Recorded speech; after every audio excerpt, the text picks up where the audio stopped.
Hey guys, it's Ruth. Been away a while, working in my garden and all types of things. That's the video for today. What are we going to do? Let's pan down, doll. What are you going to do with your garden trash? That is the topic for today. For everybody that did a garden, amen to you, because I did a very good garden and the strong winds and tornado blew over some of my corn. This is not all my corn. This is just for an example of some of the corn that I grew. I was so proud of it, but I have bags of it in the freezer. But one of the things that I decided to do this video for a friend of mine named Jackie. She has problems with her kidneys, problems with swelling of the abdominal, of the wrist, and of the ankles, things like that. Some people have problems with that, but one of the best things that you can do for that is corn. A lot of people shuck their corn, cream their corn, freeze their corn, then they throw all the good parts away. So we're going to pan down, cameraman. After you have cut your corn off your cob and you're ready to have your creamed corn and all the beautiful things that you're going to do. Most people throw the cobs away or feed them to their animals. But if you're having problems with swelling, especially abdominal, in your legs, in your arms, this is a really, really good old-timey remedy for getting that down, and we're going to stay on the table. Your cobs, and we'll come back to that in a second. Because one of the things I wanted to show you also, some of my corn did not mature the way that it should have, because it's kind of the end of the season for when I planted it. Even the ones that you normally would probably throw away, I don't throw away. I go ahead and open them up, and I save the silks, because we're going to have corn silk tea also. Also save the little cobs. These are good to throw in your stir fries, by the way, and we'll come back to that in a second. But don't throw your silks away. Don't throw your cobs. Even if you cut all of your corn off your cobs, you can save your cobs and put them in a bag and keep them in the freezer, and they're good to go. Save your silks. Keep them nice and clean if you can. See, that did not mature the way that it should have, but that's okay. We're still going to use it, because I can cut the corn off the bottom, and I'll save the cob from the top. Corn cob tea, and we'll go back up, babe. Corn cob tea, like I said, you take 2 to 3 cobs as you wish.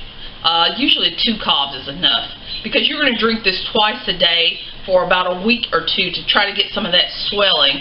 The thing of it is getting that fluid moving out of the body. Some people take fluid pills already. Would this interfere with it? No. This would be like if you were drinking a beverage. Take your corn cobs with some boiling water, which already, let's come around to the stove, dear. We already got some in there that are boiling. Back up a bit, because you're going to get steam. You're going to put 2 to 3 cobs. I already got some broken cobs in there. And you're going to let that boil for about an hour, and it's going to boil down. As far as the corn silk, take you about a good tablespoon. It's hard to measure that. I just pick up enough, and I don't know how to tell you what enough is. Pick up you some corn silk. Put it in a cup of boiling water, which we've already done. I want you to notice that color. Let me turn the fire off. See how after you boil the corn silks, it turns a nice brownish color? You're going to just drop it in there. And I've already boiled this for time constraint. And you're going to let that steep for about 20 minutes in a cup of hot boiling water. Always let it steep with the top on until I'm ready to drink it. And then we're going to bring it over to the table. I'm going to end up doing all of my corn and putting them in freezer bags and having those for when I need them. And since my corn is all organic, I did not use any pesticides, anything ugly or nasty or store-bought. I can eat it from the top to the bottom and not have a problem. The easiest way to save your corn silks, you can dry them if you wish. I'm not that ambitious. I usually, as I go along, get bags and bags of them and put them in the freezer with the corn.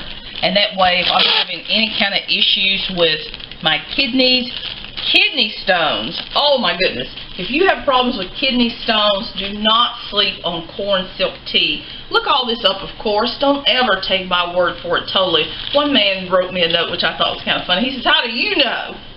Well, kind of the research, kind of with the people who know, kind of the old folks' wisdom, hanging out with the folks that's got the knowledge. But corn silk tea for kidney stones and poorly functioning kidneys. once a day, sometimes twice a day. If you're a dialysis patient, because I'm sure somebody's going to ask me that, this would count as part of your liquid. It's not going to hurt your dialysis because most of those folks are on fluid restriction. So if you're wanting one of your cups of fluids to be the corn silk or corn cob tea, you count that as your daily intake. But I put these in the freezer and take them out as needed. But I'm going to show you this tea. Got our little strainer here, because we're going to do the corn silk tea for weak or poorly performing kidneys. And it turns brown after you boil it. See, there are all the silks. Let me find my fork. There are the silks. You can just throw them away, put them in your compost heap when you're done with them. And let me get my teacup. See, that is beautiful, beautiful, beautiful. What does it smell like? It smells like boiled corn on the cob. It kind of has a very mild, extremely mild corn taste. You can do half a cup twice a day, or you can do 1 cup once a day. It depends on what's going on with you. Of course, I'm not going to drink this because it's boiling hot. Some folks are really picky. Jackie was very picky. Jackie, I do mean you. She wanted honey in hers. That's not going to hurt a thing. It's best if you drink it while it's warm. Tastes like you're drinking weak corn. I don't know how to explain it, but the taste is very, very mild. But this is just a trash to treasure that's in your garden that you throw away every year and you don't even know it. So save your corn cobs. That is after you cut your corn off. Save your corn silks. Corn cobs for the swelling, especially of the stomach, wrist, and ankles. And corn silk tea if your kidneys perform poorly or you have kidney stones. But just one of the things, because it's harvest time and I meant to do this last year and I totally forgot. But I remembered this year, so save your silks. Bye, guys.